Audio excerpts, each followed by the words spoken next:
Hey everyone. So in the next few videos, I want to review a few examples of how we calculate the changes in equilibrium price and quantity when we have a simultaneous shift in supply and demand. So the first example I'm going to focus on is the market for jewel pods.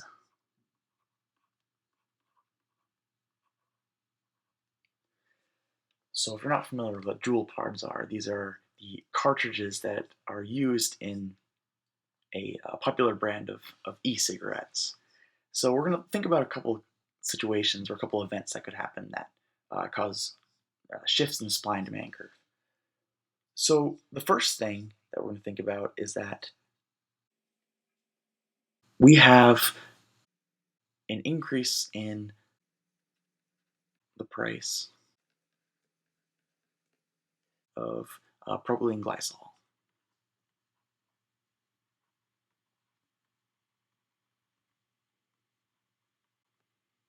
Okay, and this is an input into the production of jewel pods. So the increase in the price of this input is going to cause a supply curve to shift to the left. So it's an increase in the input price.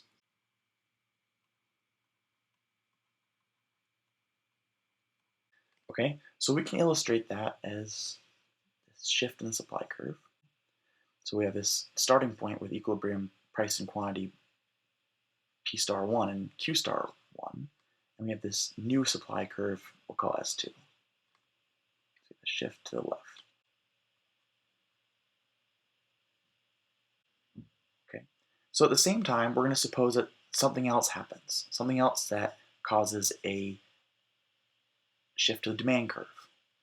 So we're going to suppose that there's some news reports come out that say that vaping actually kills people.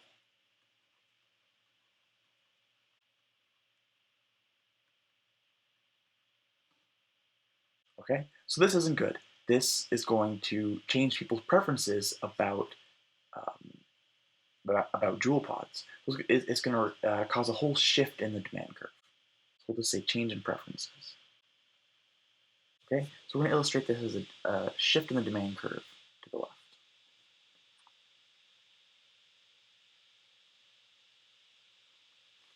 Let's call this D2.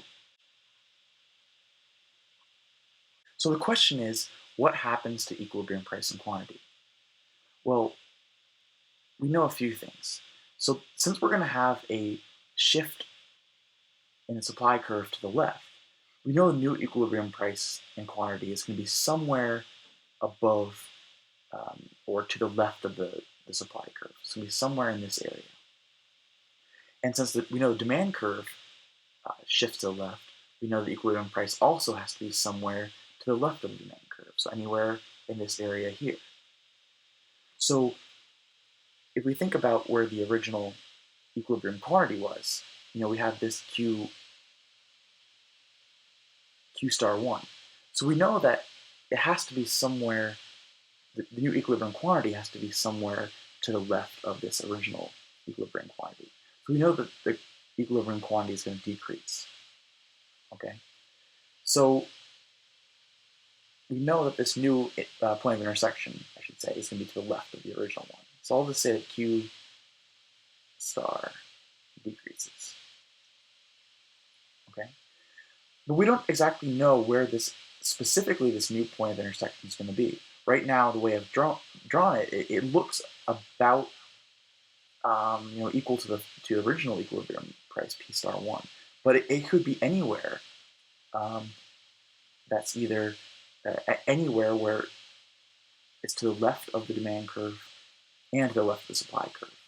So we know that the equilibrium price and quantity, or this new point of intersection, is going to be somewhere in this area here, somewhere in this shaded region. We just don't know exactly where. So the issue is that we don't know, unless we have specific equations for the new supply and demand curve, we don't know what's going to happen to equilibrium price.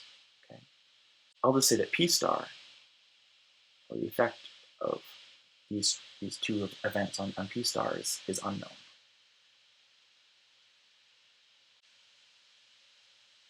So in the next few videos, I'm going to do some other examples of simultaneous shifts in the supply and demand curve. I hope to see you in future videos.